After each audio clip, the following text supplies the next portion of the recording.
What's up, and welcome to Nighttime at the Nerd Bar, episode 23.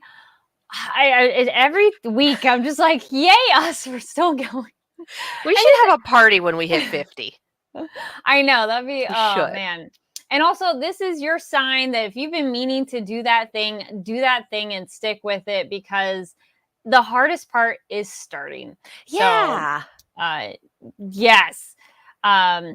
I was like looking, now I can't find the thing I was looking for. There we go. That's Boom. fine. Okay, yes. And it's 23 episodes in, and we're still like, it's Monday, you guys. We are bringing you that Monday energy, but we are happy you're here. If you're joining us live, join us in the live chat. We got it going on. If you're watching later, no worries, comment down below. And then we'll bring this back down so we can introduce ourselves. I'm Carrie Lane, and joined this way. I'm Katie Cullen. Hi, all my buddies. Yes.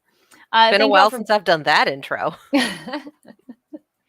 Well, we are happy to have you here. We'll be talking about Spy Family, the new episode, Ranking of Kings. We're still making our way. We are almost to the end. No spoilers. Almost done. One more week. For the end, please. Which when we get there, don't worry. We're not there yet. We also have anime news and some red carpets, premieres, film festival stuff, which we will also get into. So let's first look at, we got the live chat. Hello, Giga Derek. Hello. Yay. And let's get into our first thing. This is a kind of a things we're excited about news. The first thing, right, it's a little bit of both. First thing I wanted to tell you about is the Los Angeles Asian Pacific Film Festival. That is coming up very, very soon. I had a page up for the film I was looking at. So yeah, there we go. It starts on Thursday, May 8th. This is primarily in Los Angeles, but if you go to their website, you will find out more information that some of the screenings will be online. So they do have quite a few animated films. If you're here, you probably like animated stuff, but they also have really cool other films as well, not just animated. So the one I was kind of excited about is going to be at the end on May 13th, and it's called The Girl from the Other Side. This is a Japanese film, and the art style really caught my eye, and we will keep you posted on if we are able to check that one out. But again, just be on lookout for the Los Angeles Asian Pacific Film Festival coming up. And then things we're excited about. Yes. Recent event thing that we got to go to. Katie and I covered red carpet premiere for The Journey. Woo! Very exciting. I'm like, well, we've had another red carpet this year, but this is another big one. So that was just exciting. I'm like, wait, this have year? We? It was last. Wait. My Hero was the last one. But that feels like, I'm like, was that really this year, last year? It all blends together. Oh my God, when did that come out? I was like, But if you are a My Hero I feel like that was last year. Go check that out on the Fanversation website. I'm like, wait, let me go look now. You made me curious. I was like, wait a minute. When was our last red carpet? What is time? You were right. It was October of last year. So it feels like this year. I'm like, it all kind of. Anyway, so it was too cold this year. It was too stinking cold. It was very cold this year. Last year. The My Hero carpet was very cold. Yes, both. This one was just windy. It was icy windy. But you had a really cool sweater on. I did. I had my Elhofer Totoro sweater because when in Rome, I knew it was going to be cold. So it's like, wear the Totoro sweater. It's cute. Let's go. And of course, I'm behind camera, so you never see it. Well, there are pictures. So there are. Back when we put the social media handles back up, go follow us. There'll be pictures. And then I'll be sure to post them at some point. Yeah. Same. I'm like, eventually I'll be posting those. I'll go But the thing that's really cool is stay tuned here on the Fanversation channel. We are uploading videos of interviews of the red carpet. We were able to speak with one of the co-writers for the English script, as well as the regional producer, a couple of voice actors, and some other fun celebrities within the anime community who were in attendance. So stay tuned for those interviews. They'll be here on this channel. Friends of the show. Yes, we had a couple of people from the show, so that was fun. Nice to meet people in real life. Yeah. Yes. And if you want to see the journey yourself, it will be dropping on Crunchyroll this spring. They have announced that. And the big deal of what it's unique about it is the first Saudi Arabian and Japanese anime co-production. And so that's something pretty unique and interesting. And I do hope that kind of helps make more co-productions, because that kind of just, we always love new stuff for anime, and seeing a new perspective is always interesting. I want to see more from the Saudi Arabian studio that worked on that. That art style was stunning. Yes. And unbelievably good. And there's more than one style too. There's these vignette history moments that have different art styles. Yeah. Stunning of those visuals. So stay tuned and then check it out on Crunchyroll. Online it says this spring, which it's now kind of spring. So probably very soon. Next few months probably. Yeah. Yes. It still counts as spring through at least June. Yeah. It's spring until July. And July is when you kind of get hit by the summer truck. Yes, this is true. Anime Expo happens. It's no longer spring. Right, it is the kickoff of summer. It's not 4th of July. Who cares? It's Anime Expo. It's Anime Expo. It's Anime Expo. You walk out on day 2, sit down, watch the fireworks, and then go back in. Exactly. Get a bacon wrapped hot dog from the street vendors. Yes. There is nothing like a bacon wrapped hot dog by the LA Convention Center. Was there any other things you had, Katie, you want to share, or we'll get now into? In terms of news, I don't think so. Most of my stuff is just I have been watching things that fall under, recommended at the end. All right. We will New save that spring for anime. That's the other thing, too. At the end of the show, we tell you about other things that we've been watching, reading, games, or anything like that. So stay tuned to the end. Yeah. All right. But the other thing that probably many of you are here for, Spy Family. This episode was amazing. I think I'm just going to sit here and love this show start to finish. We have 2 episodes so far that are just fantastic. And watching Twilight and Yor, was her name? Yes. Yor. Watching them work in the climax. There's a Garfield comic. I know. Let me finish. There is a Garfield comic where John is freaking out trying to get ready for a date, trying to figure out how to approach it, and winds up wearing this completely ridiculous outfit that's like a cowboy hat, a suit jacket, and like athletic shorts, and can't figure out what he's doing. His date rings the doorbell, opens the door. She's wearing a similar disaster outfit, and Garfield looks at the camera and goes, "God made 2 of them." And that's what this is. Watching Twilight and Yor go is very much God made 2 of them. Oh man, yes, that was my sign language clapping. In case anybody's like, "Wait, what is that?" Yes, 100%. Anyone else? I totally agree that they are so wonderfully perfect for each other that even if they don't want a romantic partner, and not that I care if they actually romantically care about each other, as somebody to be a companion who understands them and that solidarity of like just life, they are perfect for each other. And it's so fun to watch them of like, oh, you do that? Oh, okay. And it just clicks, and it's so wonderful to watch it. And it's one of those that even if they just stayed friends, I'd be okay with it. Yeah. And then if it went romantic, that's cool too. Either way, I'm like, they're just adorable together. The mutual disaster piece. Yes. It's just, so it's amazing. The proposal with the ring from the grenade pin because he lost the priceless ring. Yes. You're just like, this is my only good dress, and I ripped it killing someone. I have to go get it fixed before the party. It's just, I feel like, I don't want to say like she only has 1 foot in reality. I don't quite think that's the case, but it's one of those things where she's in a different reality. She's in a multiverse. Oh yeah. And her norm is so disconnected from everything else. But then again, we've only ever seen this world through Twilight's point of view. So who knows what the norm actually is in this country, in this world, in this iteration of reality. We just know that Yor doesn't quite fit it. And she just wants someone so she doesn't have to worry her brother, because this is very much one of those, it's all kind of striking me as like Eastern European. It's very creepy, though, that they were like, you're going to go tell on people and go get them arrested because it's weird that they're not married at 27 and they must be a spy from another country. And I'm like, the other side of the Iron Curtain. Yes. They would have kids write essays about, what they did that night, because kids would be like, oh, we watched this TV show. And they'd go, oh, you're getting media from America. Your parents are, it's that shit. This very much feels like that sort of thing. Yeah. And so the whole like, oh, you used to do this. You're suspicious because you're not married and not with anyone. And I loved getting, we got the point of view of this office gossip conversation of like, oh yeah, and this person got taken because, they're single and they accused her of being a spy.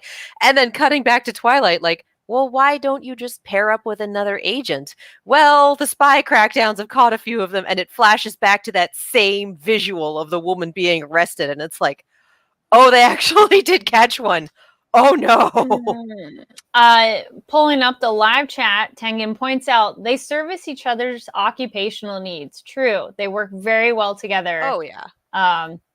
Also, yep, iconic anime proposal. Top 10 anime proposals. Goes on to, Yor seems naive more than anything else. She's probably been an assassin for so long and doesn't have social cues. True. Yeah, we did get the backstory about, her parents died young. She's been doing whatever she could to take care of her younger brother.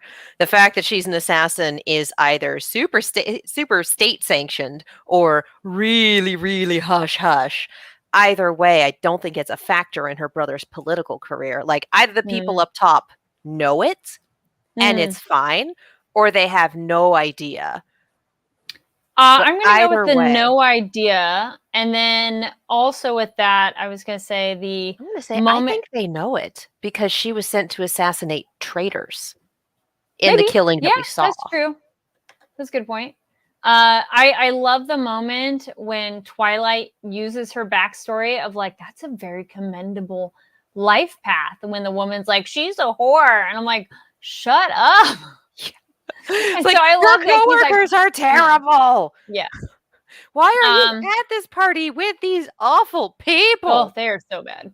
I like Charles in the chat says the setting seems like a divided Germany after World War II. Also very possible. Yeah. I still like the European fantasy ambiguous, not specific, but we all have enough history of like, okay, this makes me think of. Yeah. And again, we talked about this last episode where I like that it's not specifically in a real world country. So we're not trying to place things and associate events and like, it's just, Europe-ish. Also on that moment too, when you're saying like want to leave, I did think it was so funny when they, Twilight tells Yor like, all right, yeah, you ready to bounce? Yeah, let's just go. Okay, cool. Bye. Thanks for the party, everybody. Yeah. Thank you so much for a lovely party. And I'm like, they accused you of awful things and then threw hot food at you, which you caught with your shoe. Catch. She was like, yes. What a queen. Yeah. What a queen. It's just like, girl, you got to find a different job or at least transfer someplace with better coworkers because these awful humans. Yep. They are. There was like maybe one of them that I'm like, maybe they're not so bad. And then it's like, no, they're all like, me. And I'm like, shush. And like, given the world building, I hate to say that makes sense. But when it's world building where it's anyone could be a spy, there's a very, very tenuous piece between countries that have been at war for a while. Anything could upset it. You do very much have that culture of spying on your neighbors, ratting them out if they seem like, for me, my brain goes McCarthyism. Yeah. Are they un-American? Yeah. So, obviously not the case here, but that's the closest analog that I have. But sure. Yeah. Everyone knows what we're talking about. That sort of thing. Tengen points out, Anya had little screen time this episode, but she was the perfect wingman for getting herself a new mama and Lloyd a wife. I was really hoping that we would get a post-credits bit flashing back to Anya with the babysitter. Yes, I wanted to see that. Funny. Oh, that's a good point. I didn't even think about that, but I would have wanted that scene. Be like, Where's that scene? I want to see this scene because either Lloyd it's was totally like, you're cool getting a or babysitter. super weird. Yeah. Because Lloyd was like, you're getting a babysitter for the first time. She was Behave. Excited. Yep. So it's like, I want to know what happened with Anya and the babysitter. Don't get me wrong. I loved this party. I loved the art heist. I loved all of that. But I also want to know what happened with our favorite Chaos Goblin and her brand new babysitter. Yes. I'm thinking like Calvin and Hobbes with Calvin and poor Rosalind trying to wrangle him. Yeah, I thought it was, Giga Derek. Anya's so excited for Assassin Mom and Spy Dad. That was so cute and funny too, that she's like, you're an assassin. Oh, like it's perfect. And I don't have a mommy song. And like, I want a mom. I'm so sad that I don't have one. She's like, what brought this on? It's like, yeah. I love her so much. I'm gonna go with Twilight's a bit naive too. He seems smart, but he doesn't pick up on that it's weird how she's able to figure out things. So we talked about how Twilight has no social skills outside of being a spy and seeing people as assets. Charles points out, referring to Anya, she is starved for entertainment. I love that comment. She has her own real life. Just that comment is like, oh, she wants an assassin mom, and then just the note, starved for entertainment. I'm like, yeah. Oh, she's so precious. But again, continuing on the theme that you said, it's nice that she is a child. It's not a stupid child. It's just a child and child logic, and it's adorable and funny for us to watch. Yeah, she doesn't always get action consequence. Like, I think she has a better idea of it in terms of not messing with Twilight spy stuff since the consequences of the previous episode. But she still doesn't quite get, like, action consequence. I do this and this thing happens. But it's just her being a little manipulator. And then, we need to stock up on peanuts. Like, dang it, this is amazing. Why is she so cute? She is adorable. So yeah, she's... I don't think the show would work without her. I really do think that she is Twilight and Laura are great, don't get me wrong, but I don't think it would work without our little chaos gremlin. She's just a nice, she's a great piece to the mix. She's so that cute. It pulls it all together. Yeah, because everybody's, again, it's our found family that we are so happy for them. They are meant for each other. You found the right people. Yeah. Like, I don't think this mission would have worked with anyone else, but because he needed to dress his little girl not like an orphan anymore, and she needed to get her only nice dress repaired. Just, I hate to be like, oh, it's narratively convenient, but like, no, this is great. This is a great little meet cute. We are here for it. We are here for it. Was there anything else that stood out in the episode? Again, the action is still so good, and it's fun to watch. It's exciting. It's good action. It's filmed well. You can see it because of the fight choreography. Yes, just that bit where it's pulled back and it's in silhouette, and it's Twilight taking out like 15 people in sequence as they come pouring out of this door. That was the moment where I'm watching it going, this fight choreography is absolutely stellar. This flows so well. This is so much fun to watch. And just the chase with Laura afterwards and her getting involved and him having to make excuses. Like, it's called percussive therapy. It's great. Yeah, like, this is what we're doing now. And her going, I'm sorry that I took part in the percussive therapy when I'm an amateur. Like, this is so good. Oh, my God. My God. Anyone else would have had questions. Yes. But the reason this is going to work is because he's not going to question her being an assassin, and she's not going to question him being a spy. It's just going to be one of those, like, I don't need them to discover my secrets, so I'm not going to pry too much. It's like, oh my God, perfect. It does make me curious how long it will take them. Like, is this going to be an anime that they're going to figure out at the end of the season, or are they going to figure out about halfway through? I don't think they're going to figure it out. Oh, or that. And again, I know the manga's been going on forever. Please, no manga spoilers. So, no spoilers. But yeah, I don't think they're going to figure it out. I feel like that is a series ender. Oh. Interesting. Tengen says connection between Spy Family and Ranking of Kings is that Lloyd and Domash share the same Japanese actor. Nice. I have been watching it dubbed. Ranking of Kings. Yes. I was like, what? But they don't have the last 2 episodes dubbed, so I will be watching those subbed. And then Charles points out that the manga is still ongoing for Spy Family. Yeah. Nice. Yeah. We talked about Spy Family having a split season this year, right? Yes. Yeah. And it is that thing that there's I was like, wait, not really, but kind of. There's a thing on YouTube where it explains, like, as a manga and an anime are going, that if the manga's not done and how the anime can keep going, and it's like, shoo, and like, this is why they can be different. And I just remember that video of like, that's actually a really good way to explain it to people and be like, and this is why it's different sometimes. And sometimes that's okay, because it's almost like alternate adventures of what else could have happened. This is, at this point, you can sit there and go, hey, remember that point in Game of Thrones where they ran out of books to adapt and it went way the hell off the rails? That, except it's not always terrible. Yeah. Sadly for me, it's like, okay, the FMA anime, good on its own. Not as good as the manga, but good on its own. The Chrono Crusade anime, leave me here to die. I love that manga, and that anime hurt me. I think I like that anime, as I recall. I was like, which one's that one? No, the anime was really dark and really depressing. The manga's nice. Well, which one is Chrono Crusade? I was like trying to look up a picture.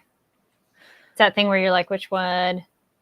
Oh, yeah. No, I like that one. As just an anime, it's cool. If you have no difference of it. Oh, no. I watched the anime first on its own, and it was just like, oh, that ending, though. It took a turn halfway through, and then it was just like, oh, this hurts. This hurts. It's also that thing of still in our tangent corner. Yeah. Plenty of anime can be a really good ride, and then the endings suck. I've seen plenty of shows where like the journey is amazing, but then the end is like, it's okay. Yeah. We'll just pretend it didn't really happen. But the anime is a lot more dark and hopeless than the manga. Okay, fair. Like the anime took a really dark turn. Manga, not so much. Love the manga. Charles points out that the Spy Family, it's at like 70 chapters, and the anime with 20 episodes should cover about 50 to 60 chapters. So most of it. All right. Fair. I think it might be from Gintama. Tengen referring to the anime tangent thing. So yeah, it might be that.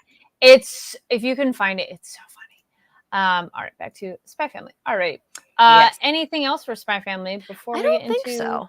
No, I think it's still loving this show. It is very fun, funny, and the action's great. That I'm like, yes, I'm excited every week. Has there been a new episode yet? It's like, not yet. Yeah, well, this coming week we get the interview. Like, this should be a blast. I'm so looking forward to them at the schools. Yeah. Because we have 2 people who got married like 3 days after they met each other, because it is very much a marriage of convenience and necessity, and their mind-reading child. Like, let's go. Let's go. Her to interact with the other kids too. Yes. Well, seeing her taking the exam with the other kids and going, oh, it's a good thing I studied because none of these idiots know the answers and everyone's panicking. Like, yeah. There you go, kiddo. There you go. Checking the comments real. Yes, the wholesome family preparing for the interview. So cute. Yes. I'm very excited. I'm looking forward to it. I'm so excited. This beautiful disaster piece. I love them. Yeah, he's one of those, you're just like, please work. You're like, I don't know if I should look, but it's like, you're rooting for them so much. But then you're also kind of like, so how can this go horribly wrong and work out really well? Yeah. It's like, where is the ridiculous near miss comedy? Yeah. Because that is what this show is very, very good at, is the wild near misses. And 2 protagonists who have a massive blind spot when it comes to each other is going to be a lot of fun. Yeah.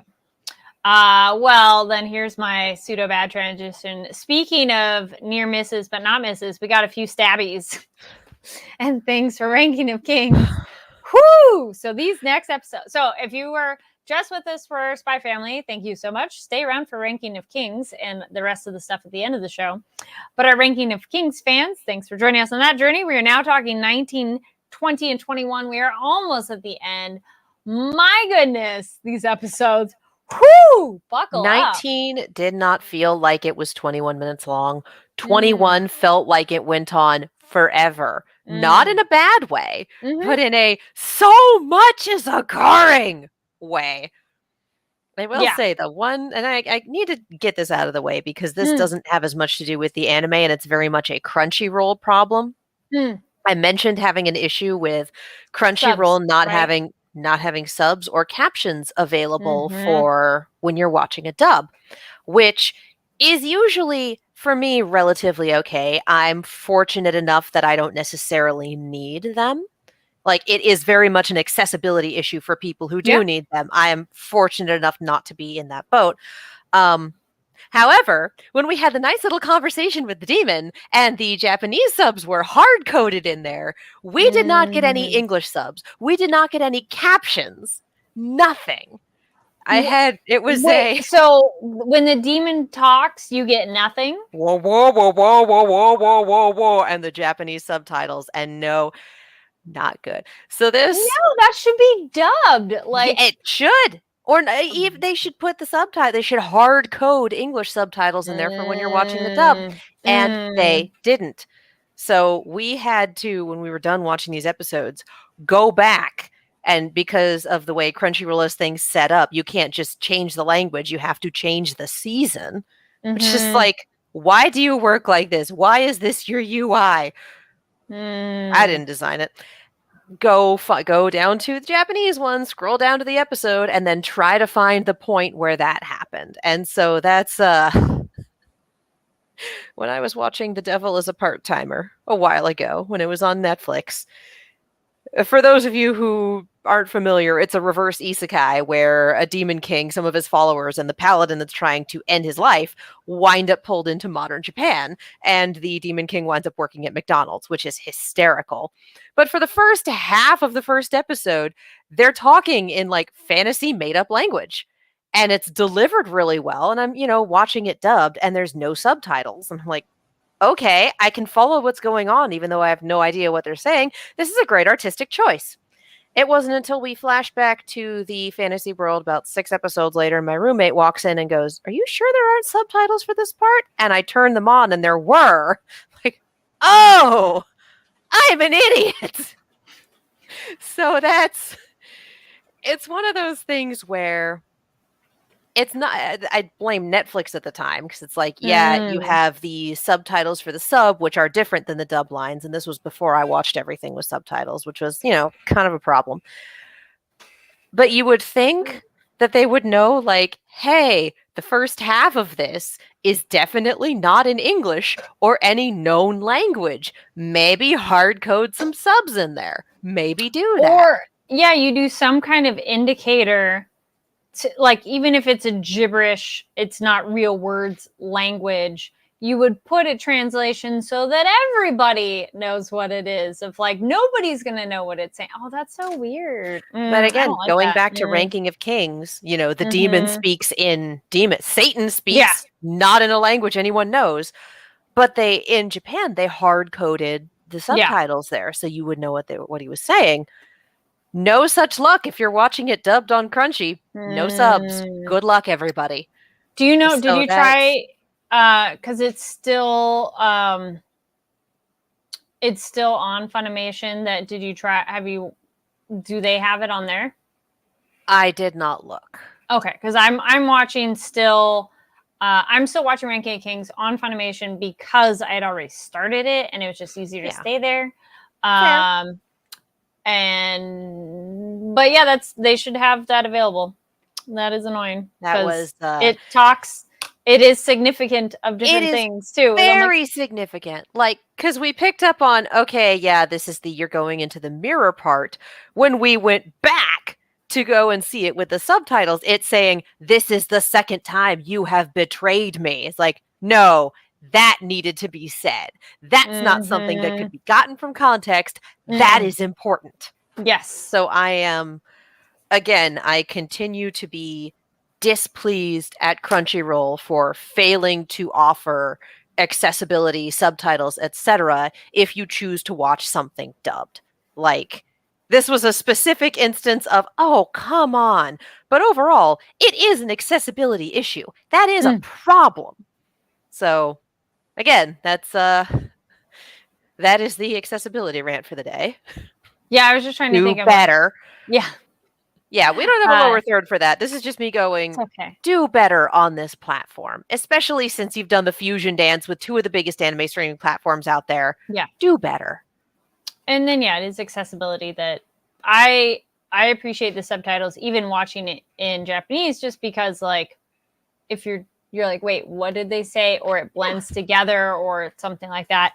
But yeah, speaking of Miranjo and the demon, getting her flashback and history was so good. And the essentially going to that afterlife space in her mind. Dude, Kage and his mom. I was like, oh. I think that was the river Styx. I don't think that was just in Miranjo's mind. I think we were actually looking at the border to the afterlife. But I think for Boji and Despa, they mentioned it per the subtitles that they felt they were in her mind. But maybe they're in her mind per how they're there. Yeah, because I don't think Miranjo would have been able to accurately conjure Kage's mom. Yeah, no, I think it was real. It was them. And then, that's Tengen agrees. Yep, River Styx. And then John Knight, hello. And yes, we are definitely loving Ranky of Kings, even though these episodes are, they're intense. This show hurts me, but in a good way. Yes. It hurts me in a, are you enjoying your feelings way, as opposed to a, we're doing this poorly and killing everyone you love for no reason way. I'm not over Chrono Crusade. It's been 10 years. The Kage with his mom, I'm glad it was a real thing. And then her wanting him to come over so badly, but then he's like, no, I'm not done. And her, like, the proud, you're like, the proud parent moment that's like, no, you go do that thing. And I'm like, whew. Yeah. And you're just like, good for you, son. Yeah. And then she's like, I just wanted to look at you. And you're just like, oh, man. And Boji seeing his mom, and Despa's like, if that's your mom, she looks so strong. And you're just like,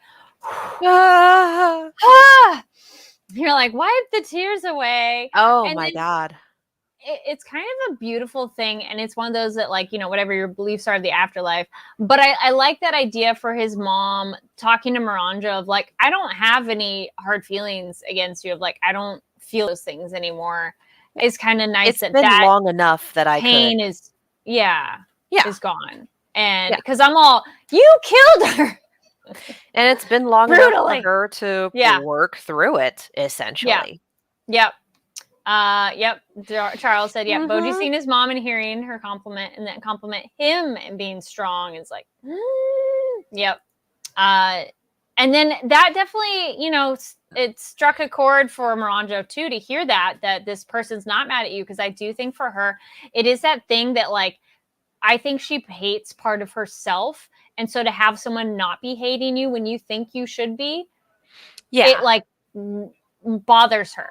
That she's kind of like, no, she's gone down this path. She's evil. She deserves to be punished, almost a thing. And it's like, no, it's really shitty, a lot of what you've done, but, it doesn't mean you're not redeemable, And I think the part of Miranjo that's like, yeah, maybe I do deserve to be punished. Maybe this, it's like, well, Daida's been kind of repairing her inner child in the sunken place there and helping her out there and doing that whole, I will stand up for you, I will defend you thing. Yep. It's like, and that is affecting her in the present. And I kind of love that we have that, just like the bits in the sunken place of, like, no, there's this, doing things there helps fix things here. Like, Daida has been extremely sidelined for like 10 episodes now. Yes. So it's good to see that he's still there and still being informed on all of this. But going from this afterlife scene into the flashbacks for her and making that deal with again, we know it's not Satan, but it's Satan, making that deal with Satan for, I don't want to die yet. Yes. And just that whole promise that you make to a demon has to be fulfilled. Yeah.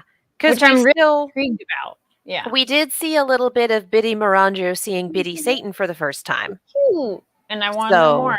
Yeah. So who knows what that first promise was?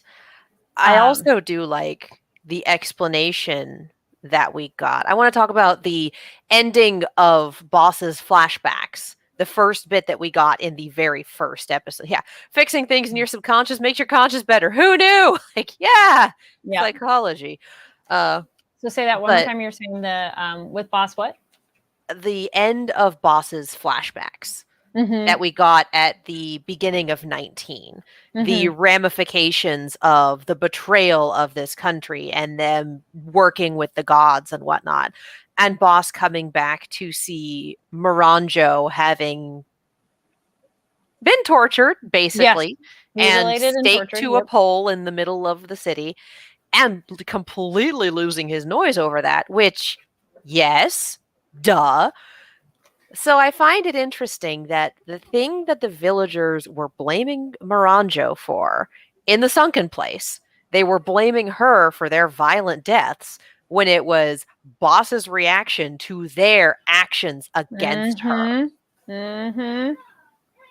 Again, it's kind of weird to have an entire country full of terrible people, and I know that this is just storytelling shorthand, but it's also really uncomfortable. Yes, and I would say we have seen them only from one perspective, and from that perspective, they are all bad. And then I would say they would also probably remember everything incorrectly and blame her anyways, even if it wasn't her fault. You know, like because they're presented to us it wasn't that way. Her fault. Yeah, even though it wasn't her fault, they would totally blame her. But again, it's because they've been presented to us for this storytelling that they're all bad. So yeah, and again, this is being told from Boss's point of view, and he sees them as all bad, but also like Tengen points out it's probably Miranjo subconsciously blaming their deaths on herself since Boss did that for her. Maybe, and Boss blaming himself for how Miranjo turned out. Like, I put my burdens on you. I didn't give you space to recover. Yeah. It's like, so this is an extremely unhealthy relationship. Yeah. They have bonded through really bizarre trauma and intense, hecked up trauma.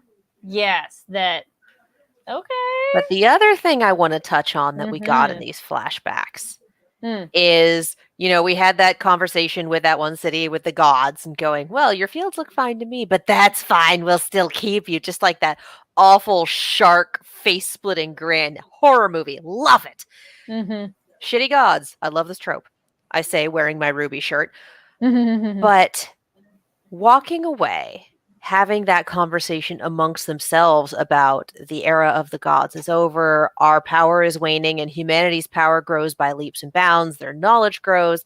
This one nation did a lot of damage to us. Think about what the next people could do. We need to find a different way to subjugate humanity. And then putting that together with who runs the ranking of kings? Who's in charge here? Because the bit that made this click for me, bookending that, was towards the end of episode 21. We have a bit with, I'm not sure if it's a flashback or if it's happening right then. I honestly could not tell you. But we have that ranking of kings assessor, the dude with the big old hat. I want to say it was now. It struck me as now, but I'm not entirely certain. Yeah. Talking with Dessa about, are you sure that Despa can, we can make you the number one king. We can get something from the God's Vault that can, fix Oaken. With Dessa's refusal, like, no, I trust my brother. He says he'll find a way to fix it. He will. And you can see the rankings guy just kind of grinding his teeth a little bit. That very anime reaction of this, thank you, happening in the present. This very anime reaction of, this is not going the way I need it to go, and I hate this. Coupled with, I kept making jokes about they kept the Book of Insanity in the God Vault. I don't think there's anything in the God Vault. This is, here we go with the conspiracy board. Let's go. The ranking of kings is run by the gods. We don't know who that guy is. He might be one of the gods in disguise. True. He might be something that they created specifically to do this.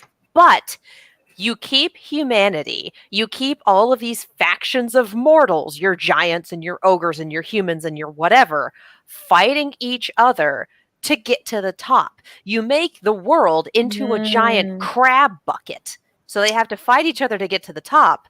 And then when someone gets to the top, you take them out.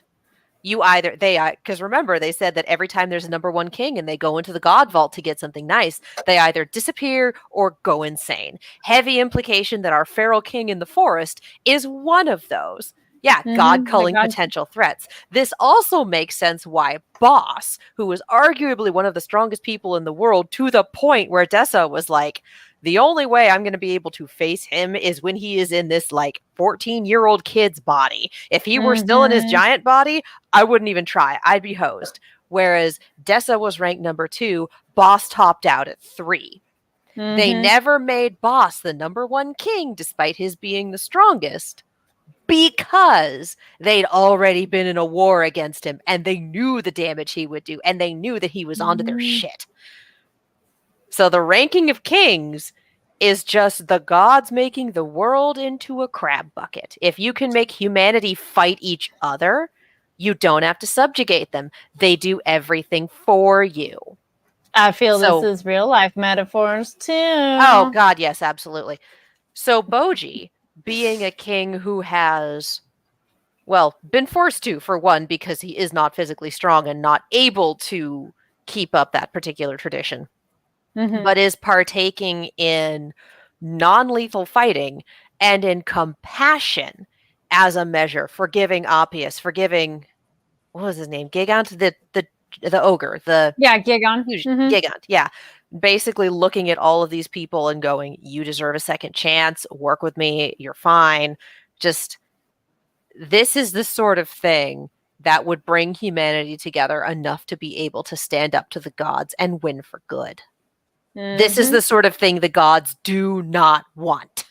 Yep, so this is where I am. Who runs the ranking of kings? The people who want humanity to remain in that crab bucket. And for people who are like, for people wondering what I mean by crab bucket, if you put a bunch of crabs in a bucket, they climb all over each other. And if one of them starts like actually making progress on getting out, the other crabs will pull it back in. So a crab bucket is basically, you could be fine if y'all work together, but you refuse. That is a crab bucket. Charles mentions nice distractions so humans can stay content fighting each other. Crab bucket. Only because I mentioned this real quick. John, a little bit. I had a coworker and she was learning it and was teaching me some, so I know a little. I have not. That requires a dedication that I have not yet managed. There are not enough spoons in my utensil drawer to take on another language yet. I like language as a hobby, so a little bit. Go. Anyway, yes, I really like your theory, but also the crab bucket. Sorry, yeah. It's just crab dance. If they manage to kill the gods, just do the crab dance. Anyway, now it's making me think of eating crabs and butter and Anyway, good. The other huge thing of huge and such, the big part was the other huge thing of huge and such. Yes, I love you. The big four. Yes. Actually getting to see them fighting alongside each other. We've only ever seen them divided. We've only ever seen Appius working with Miranjo. We've only ever seen them split up. So actually getting to see them working together was incredible. I'm very sad that it was doomed from the start because Oaken is OP, but amazing. So much fun. And I like that their styles are also different, so they really work together. It's not the, here we go. Charles says, yes, so hype, the teamwork, yes. And they came together under Boji. Yep, they did. They did. Johnny Dark Souls. The gang fights Johnny Dark Souls. Okay, the Always Sunny opening. Cute. I was gonna say that reads a Spanish K, but cute. But yes.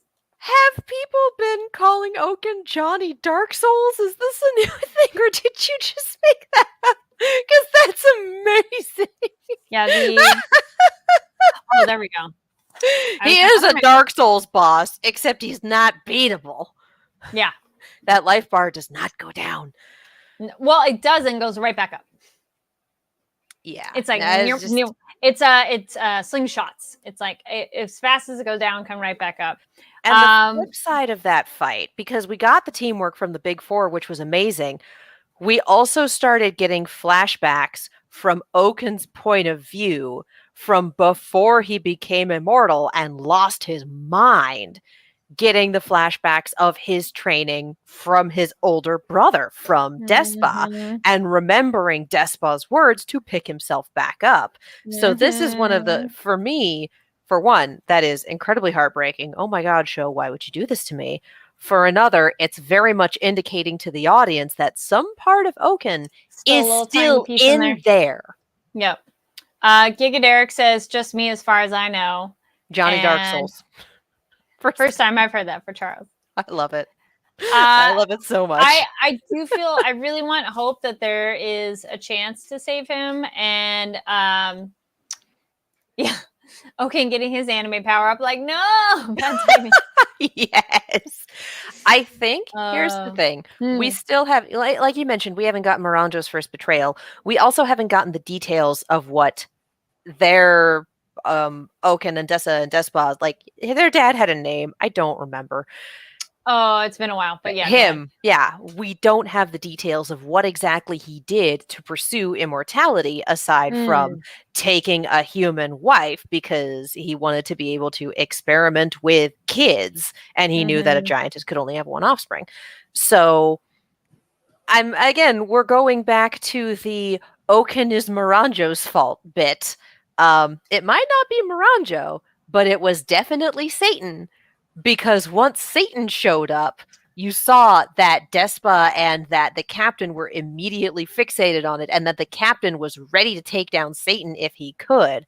I wonder if Satan gets axed, then all of the works that he did on Earth, such as it is, I was going to say, hold that thought. I got something of that real quick, too. Tengen says, we did see Oaken speak to Despa inside their heads when they tried striking it with lightning. So I agree that, yeah, there's a teeny bit maybe in there. Okay, so quick sidebar theory on that one. Bojji, Miranjo's like, she can die, but her soul can't move on because the demon she owes it to the demon. So the question is, essentially, he gets to eat her soul. But now that he has, can he kill the demon? Because it's one of those, if it's one of those specifics of an agreement, okay, he ate the soul's still okay. Can Bojji now defeat the demon? Because he had that kind of question of like, wait, so what's the arrangement? He's trying to figure it out. That I'm like, oh, of course Bojji would figure out a way to maybe destroy the demon to free her or something like that. So I was like, at the end of the last episode with Boss moving on and going, wait, no, and Miranjo going, I lied, and winding up in very specific Satan hell. Yep. God. Yep. It's like, all right, that's what the inside of a demon looks like. Nobody liked that. No. Really well animated, really well done, really well dubbed. Nobody liked that. That was fucked up.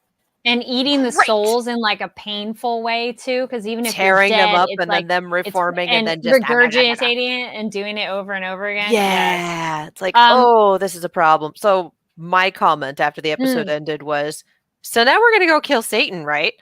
And I watched these with my roommate, and she goes, or we're going to get an episode about his very tragic backstory and how things have just been terrible for him, and we'll cry over him too, and then we'll recruit him. And I'm like, and then Bojji's going to fix it. Yes. You're right. Actually, we're going to recruit Satan. Of Boss, I was so excited when Boss finally showed up to the fight. I was like, thank you. About time. Where he's just sitting in the cell like, I'm just going to wait. Now he's like, all right, fine. I'm going to show up. I thought that was so great. And the rock formation Oaken prison was so good.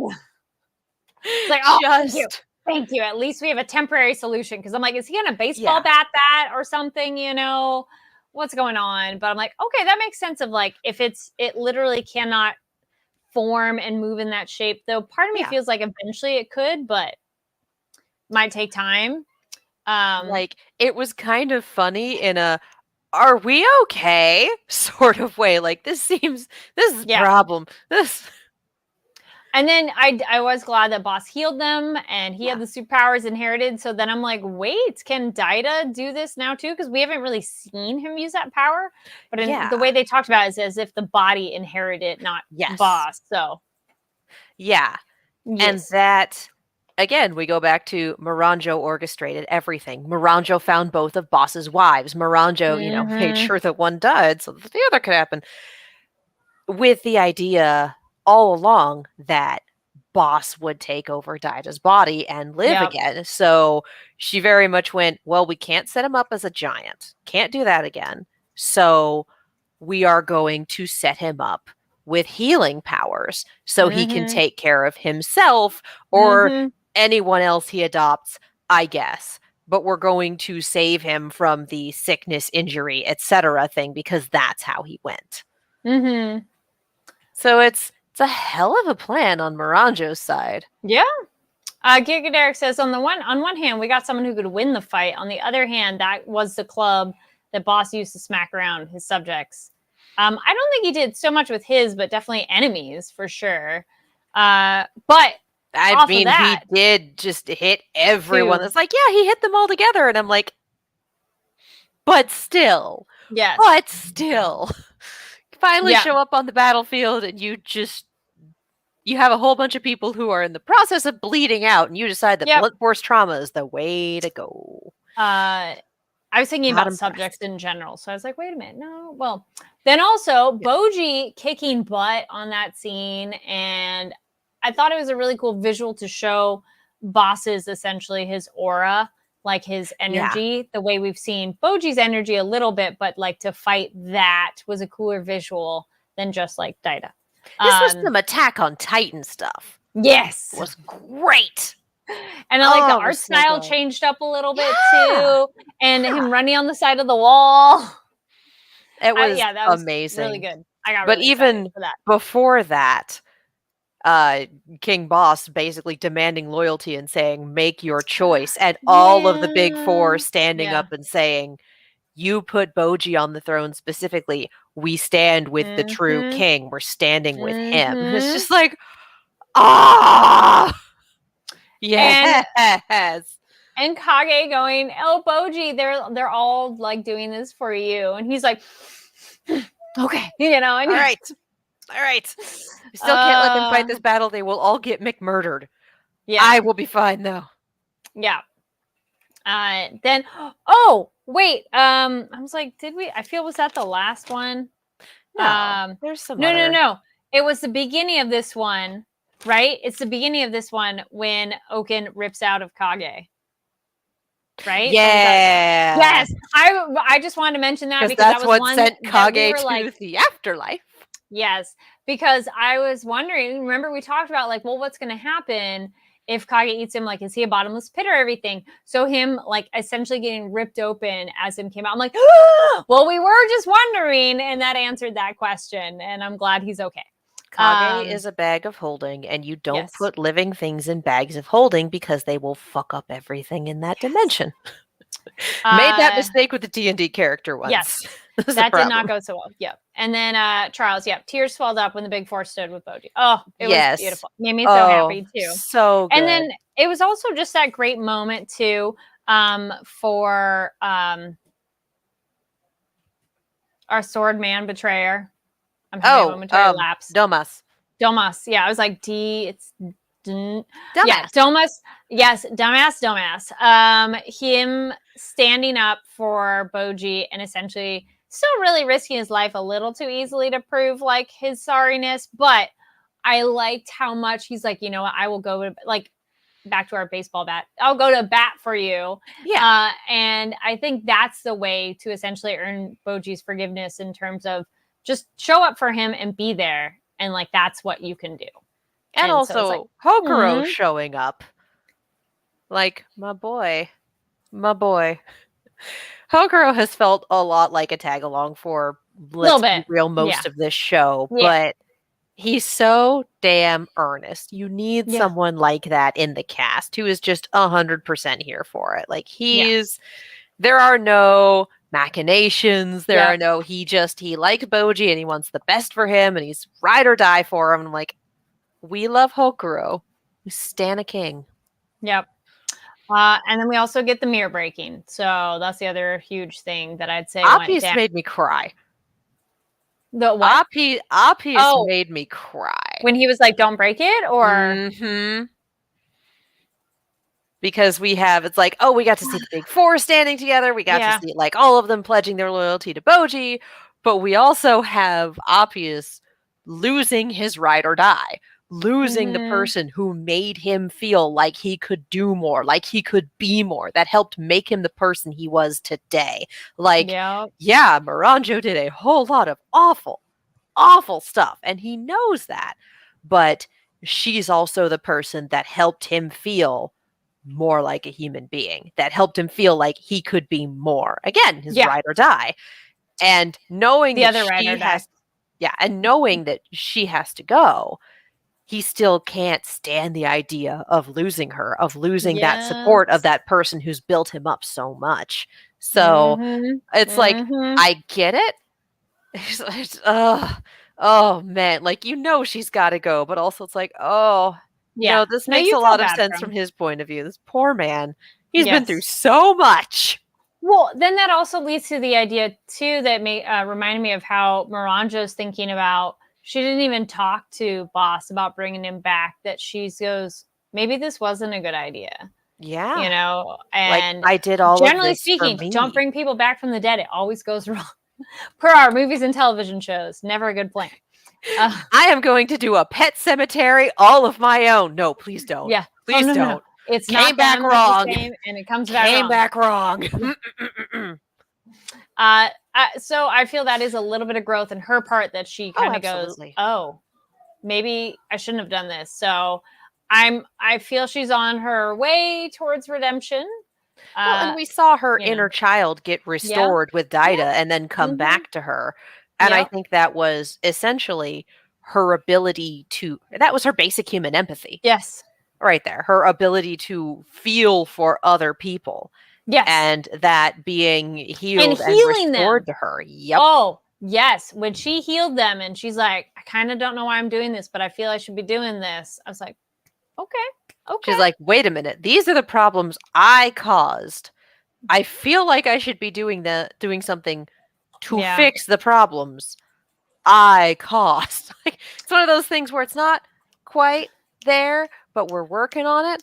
I do think the conversation with her mom on the shores of the river Styx had a good amount to do with it. Well, I think she's a little bit like Oaken, that she's lost a little bit of her humanity, so she doesn't feel anything. And not that we should have that as an excuse for her doing awful, horrible things, but it's a little bit more reason on how she could do those horrible things, that like that trauma, which even Boss mentions, she didn't come away from that loss as a child well, like that changed her. So as a massive trauma will do to just about anyone. Yep. Again, we're somewhere between, I can understand why she did it, and cool motive, still so much murder. Yeah. Oh, man. So it's that weird balance of, they've made this villain, because she has been our antagonist for most of this show, they've made this antagonist very interesting and relatable and human, and the way they told the story in bits and pieces, and we still have pieces that aren't filled in. We still don't know her relationship with Satan, between she met him once when she was a kid and she's making deals with him now and has betrayed him twice. We have 2 more episodes. I'm starting, because I've been saying like there's too much to wrap up. No, I think these 2 episodes are the end. I don't think we're going to look at Ranking of Kings season 2. I think this is going to be it. Well, if it's not, I'd be really curious I wonder if it would be a wrap up of this conflict. And then season 2 is Row, fight the gods. Yes. Then it would be let's take down this ranking and make it stop. So that'd be a wild one. No spoilers if you've watched it, please. So yes. Also, we know our theories can be super out there. And if you've already watched it, just sit there and laugh to yourself at our bonkers theories. But yeah. No spoilers. Yeah. If anyone's taking timestamps for the Carrie and Katie predict the future, I would happily take the timestamps and make a compilation because I find this hilarious. Me and my little murder board over here. Boji's sword can pierce the heavens. Yes. Yeah, that's fair. Tengen says Miranda's motivations and backstory make you think, damn, I don't know if I could have, would have, or could have done any better. It makes a more compelling villain when it's a little, because as we were saying, either you need a good reason why, or it needs to be they are just pure evil, like they enjoy it. And because if there's somewhere wishy-washy in the middle, it's a bit like, why are you here? I don't. You're like, I don't care. Every villain is the hero of their own story. And they did this. The fact that it's not just she's the hero of her own story, but I can see exactly why and how she got there. And I hesitate to say hashtag relatable because for me, that level of trauma isn't. Again, I'm fortunate enough to not be in that boat, but like I can kind of see, I'm connecting all the dots and I can see the bunny rabbit. Like, all right, makes sense. Yikes. I don't agree, but I follow the path. Yeah. Charles points out this season will end part 1 of the manga and part 2 just started. So there is more, but a long time till it's done and animated. Fair. So then the question becomes, are they going to do a Full Metal Alchemist and like, here's a couple of pieces of the ending. Here's a couple of pieces. Now go. Or are they going to wait? I hope they stop here and wait. I'd rather wait. Such a long wait, though. So like, much I wonder to watch. if the studio would worry about it. And go back. That's fair. That's fair. Like, I didn't just put 3 anime on my plate for the spring season outside of what we're already watching. Yes. Which I was going to say, that. Anything else on Ranking of Kings before we get into other things we're watching? Despa gleefully declaring that he is too beautiful to die is... And he has money to spend. Yes, just all of those. I'm too beautiful to die, and I think it's Chris Sabat voicing him. He's so funny, and it's amazing. Again, I've been watching the dub, and the dub voice and the sub voice are very different and equally good. But also, Despa having those doubts, watching Boji fight, like watching Boji square up to fight boss, and that moment of, I have sacrificed you for my ends, and thinking of Oken. I'm just like, oh my God, where is my entire history of Oken and this family? Show me. You gave me flashbacks, but like, I would watch that show. Also, I was going to say the other character that we didn't mention specifically, but I was super excited watching him is Bebin coming to the fight and kicking butt, and the way he fights and everything was like, yes! Remember when we were super suspicious of him and really didn't like him? He's drawn very suspiciously in a good way. He's drawn very like mustache, bad guy villain. Yeah. He is very much, if we're looking at like different combat archetypes, he is our rogue type. He is the one where he gets the sneak attack damage. Yeah. And the curvy sword is usually, a thing for that. Yeah. Tengen says, All Might and Vegeta complaining about being too pretty to die. Chris Sabat, though. Chris Sabat's amazing, you guys. Yeah. He's fun. This too, Oken drinking snake blood was weird. It was real, and then I felt really bad for our snake. I mean, we did see Oken catch and kill and drink a rat when we were first introduced to him. Yeah, but we didn't. It wasn't a speaking rat, Just in general, we know that that's kind of the level that he's at. Yeah, he's crazy weird. It's and then Charles. Yeah, plenty of anime these days getting new seasons after many years, so that's true. So that's the other thing coming back. Yeah, all right. We did our Ranking of Kings coverage, and now we are. This is a show you should check out if you haven't, but I would think you've been watching. But other things you should be checking out. And Katie. Yeah, so as we all know, a new Fantastic Beasts movie released this weekend. So, of course, I went to go see Sonic 2 a second time. It's just as good the second time around, if not better. That movie's so much fun. But yeah, for those of you who don't follow the YouTube channel Mother's Basement, I recommend it. I recommend it. He's an anime YouTuber. He's great. He released his ones to watch for the spring season, which for me is generally a good litmus test of, am I going to like this? And I put 3 of his, I want to say 10 choices on my list, because Spy Family is already on the list, and we all already knew that Spy Family was going to be great. Love After World Domination is one that's on my list, but I haven't started it yet. And it's basically a rom-com about the leader of the forces of good and the high lieutenant of the forces of evil fall in love. And so they kind of got to sneak behind their respective teams' backs in order to have a relationship. And like, I've heard good things. Very straightforward rom-com. Yeah. The 2 that I started watching required me to get a subscription to HIDIVE, which I was not expecting to do ever. So I'm on HIDIVE now. The Executioner and Her Way of Life is incredible. Really messed up, but incredible.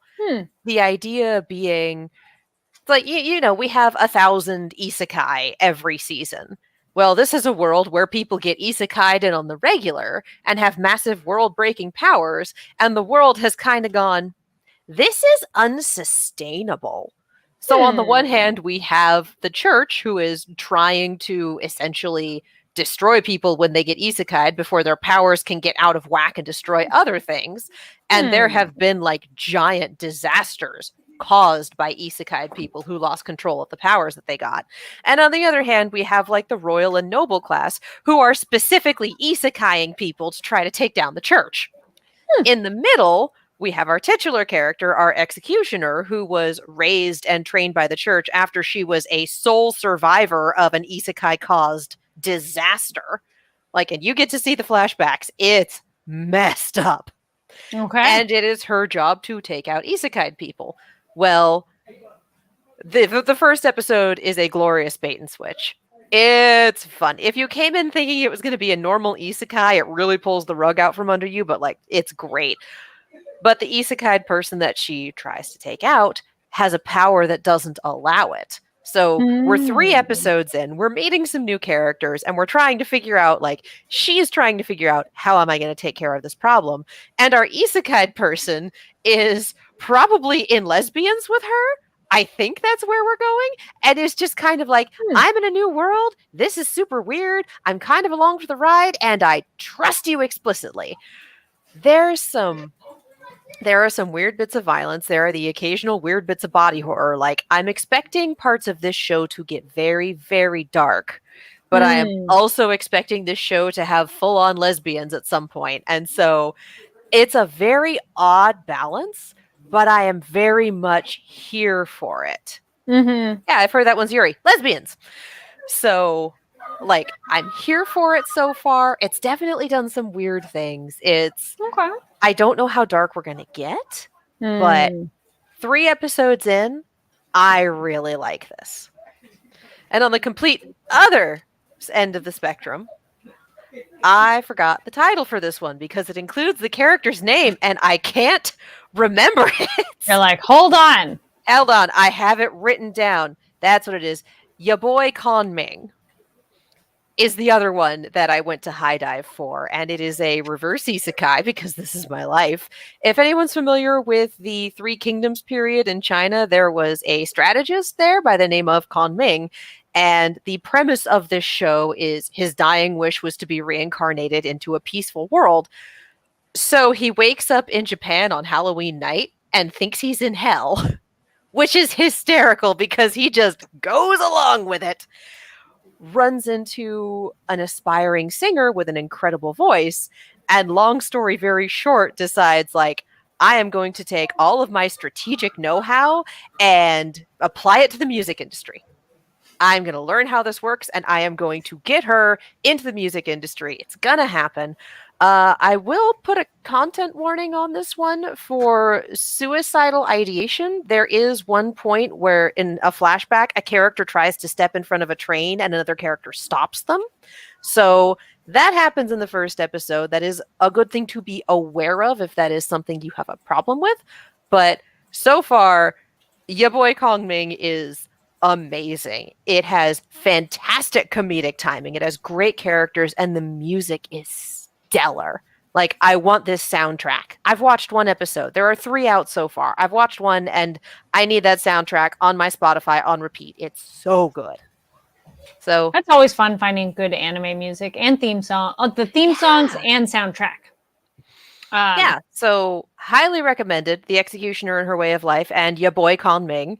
And seriously, watch Sonic 2. It's so good, you guys. It's so much fun. Couple quick suggestions from the chat before I get into mine. Tengen points out new Batman movie just dropped out on HBO Max. If you have that, it's on my list. John Knight points out this year marks the 3rd anniversary of Demon Slayer, which I'm like, what? It came. Whew. Wow, it's been out for a while.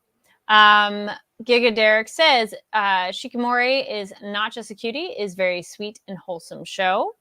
That was another one that was recommended in the Mother's Basement video. Tengen says new season of Kaguya-sama has been quality. Isn't all of Kaguya-sama quality though?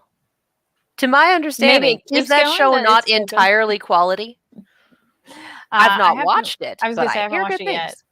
Yeah, I haven't. Not new anime yet, but I was like looking to make sure I said it right. So I saw Everything Everywhere All at Once. How is it? It's bonkers, fun, wild ride. It is. I think the optimum enjoyment for myself would have been a midnight like film festival screening. Like that's the vibe I get from it. There are some over the top stuff that I think some people are going to be uncomfortable about, but it's done in a comedic way, but goes to a point that you're like, wow, ooh, okay, they're still going, but it's funny. And it also, besides all that weirdness, at the core is a family relationships, spouses dealing with each other, parent to child, grandparent, child and grandchild, like all of that in all the mix. The action is phenomenal. It's a lot of very practical fighting, which also, speaking of that, here on Fanversation, go check out our Comic-Con coverage, the Comic-Con special edition. I was able to talk to 2 of the actors who do the stunt, who are actors and stunts in the movie.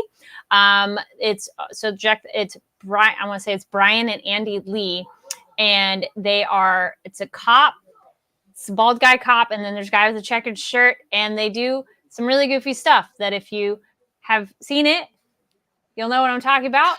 And I don't want to spoil it, but let's just say they do a really weird fight scene together with one of the characters.